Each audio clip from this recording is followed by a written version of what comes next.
I have an exciting announcement to share with you today. The Miraculous Success Academy 2024 is open now for you to join. So if you are an entrepreneur who has been thinking about epic levels of success in your business, and you have had that niggle inside that's like, this is my year. This is the time I am going all in. This is the time I am really stepping up and rising. Then this is for you.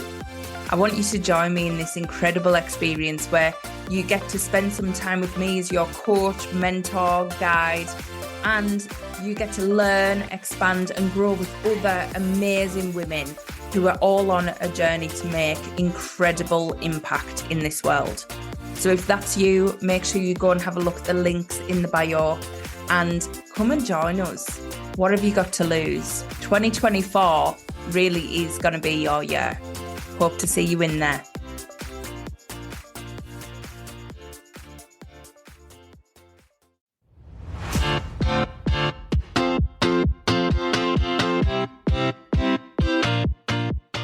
Welcome to the Soulful Badass podcast.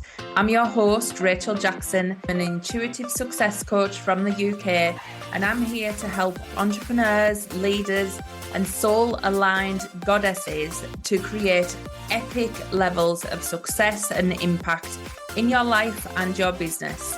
So if that sounds good to you, make sure you are tuning in every week for mindset talk, manifestation, magic, and incredible interviews with other soul-aligned entrepreneurs. So hit the subscribe button, and I'd love to invite you to come and join the Soulful Badass community. All the links are in the show notes. Please go and click them, and I'll see you in there.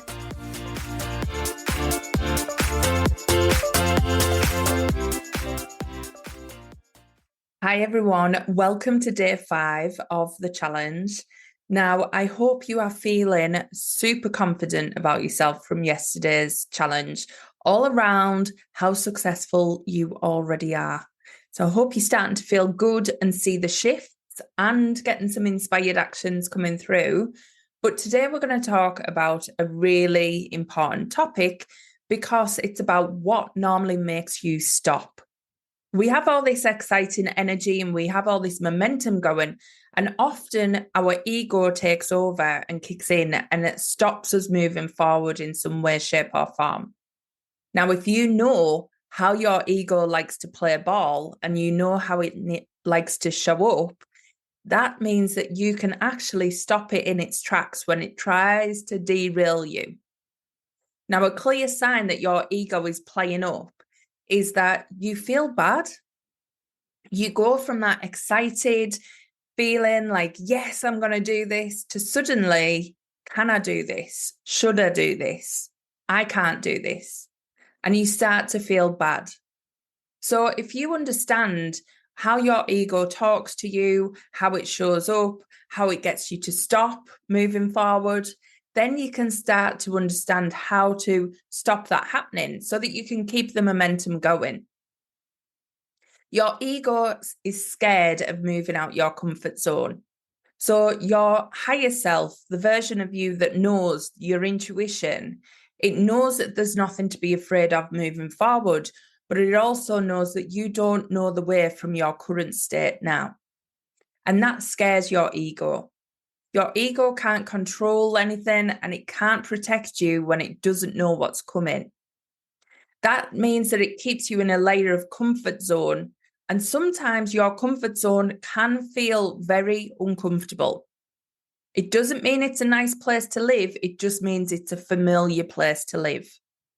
So what we've got to do when we're going for ultimate success is we've got to learn to live outside of our comfort zone, and we've got to learn to soothe our ego so that we can actually move forward with it rather than against it. If you move forward against it, you end up constantly fighting things like procrastination, perfectionism, imposter syndrome. All of these things will be haunting you every step of the way. Whereas if you learn to talk to your ego and you learn to soothe it and you learn to bring it along the journey with you, it does ease those feelings. Now, imposter syndrome and feelings like that never fully go away, and they're not meant to neither. If you're not feeling any form of imposter syndrome or any form of fear coming up, it means you are deeply in your comfort zone. And that's not what you want. So please do not fear the fear. If it comes up as imposter syndrome, it's okay. It means you are on the right track. Do not see that as a bad sign. What I'm going to talk about today is how to help you get through that and navigate those emotions so that you can get on with it anyway.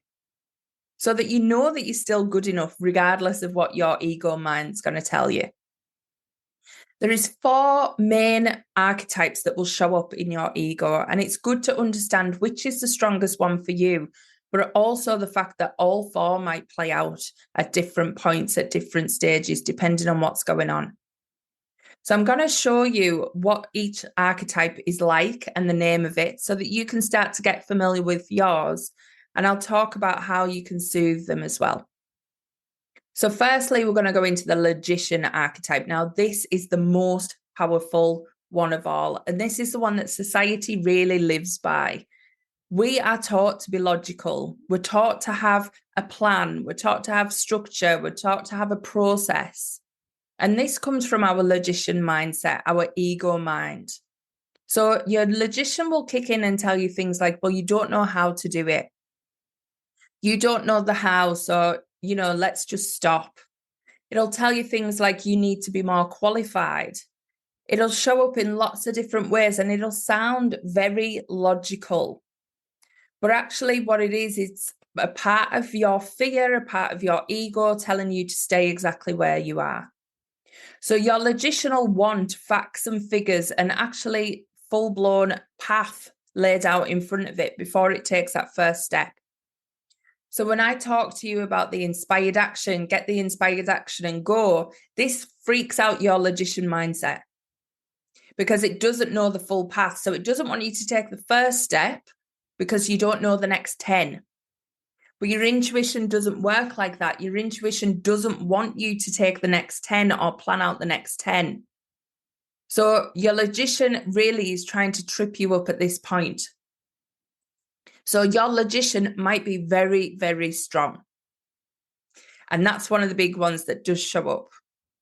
Now, I do dive into these more in my courses, and especially if you want to dive into them more, they're in the Accelerate or the Magnificence course, which are both included in MSA. But the next one that shows up is the prostitute archetype. This is a big one for women in business, and I want you to really feel the energy of this. Prostitute archetype is about you undervaluing yourself. It's about overgiving, having no boundaries at all sometimes. So this shows up not just for women in business, but for women in life.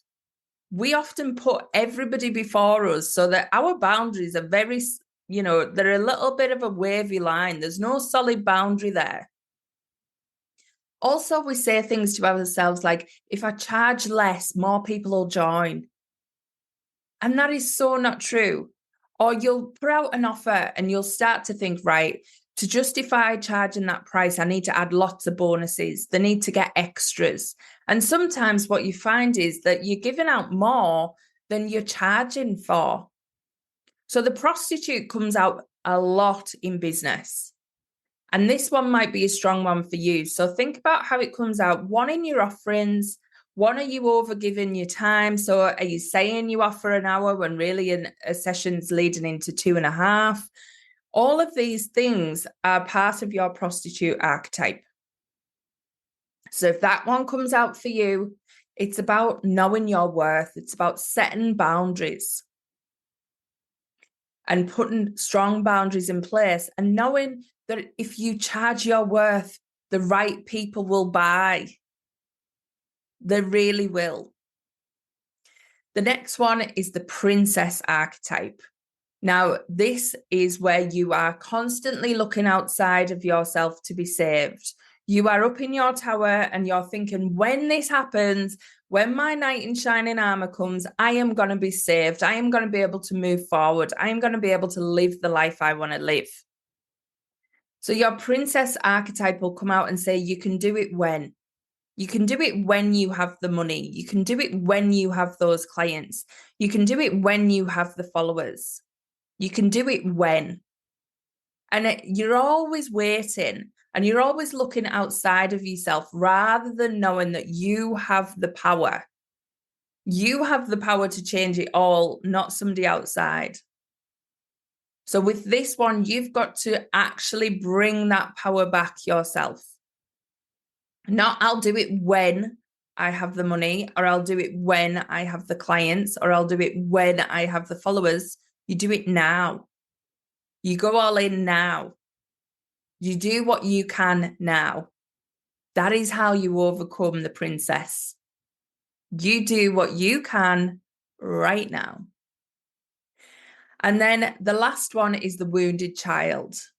Now, this one comes out strong in business as well, and it comes up as comparison and also envy when you're looking at other people who's got what you want, the life that you want. You have that feeling like life isn't fair. Everything happens to you. It's okay for them. They've got lots of followers. They've got lots of money. They've got a team of people. It's okay for them, but not for me. Life's happening to me. I'm not in control of it. So this one comes out a lot, especially when we're starting up in business, and you can be looking at people with big teams of people, can be looking at people further on and thinking they're better than you and it's okay for them. But actually, they've probably started where you are today. So just look at them and go, well, that means I can do it. That means it can happen for me. And that this one with the wounded child, you've got to let go of blame. Let go of any form of blame that's thinking life isn't fair, it's all happening to me. You've got to accept your part in it. Where are you accepting less for yourself? Where are you accepting less than you deserve? Where can you step up? That's how you get rid of the wounded child, or you soothe it in some way, shape, or form. The archetypes aren't to be ignored. They are parts of you that want to be heard. So please don't ignore them. Don't shove them to one side. Ask them what they want to, what wants to come out, what wants to be heard, what are they scared of? Once you actually know what they're scared of, you can move through it together. So start to work with your own archetype. If it shows up when I'm asking you to do this inspired action, just ask, what's going on? Why do I feel the fear? What am I actually scared of here? And most importantly, ask, is it true? Because it won't be true, believe me. Fear is false evidence appearing real, and that is all. It is never anything tangible. It is always something that is just false evidence. So you've got to work through it like you would have a conversation with somebody. You have that conversation internally with yourself. And then you clear it up and you move on and you do the inspired action. So try and find out, what is your strongest? How has this been playing out for you in your business? And how has this been stopping you moving forward? Because once you know that, you can start to have the right conversations. And the biggest guide that you are in your ego mode is that you will not be feeling good. You'll feel out of alignment. You'll feel out of sync. You'll feel out of sorts in some way, shape, or form. So use your emotions as a guide. That is the best way. And I can't wait to hear what ahas you've had coming out of this one, because once you realize how this has been playing out for you, you can really start to move forward. So let me know, add into the group what has been coming up for you, what your strongest archetype is, and how you want to start to soothe it going forward. And I'll catch you tomorrow for day 6.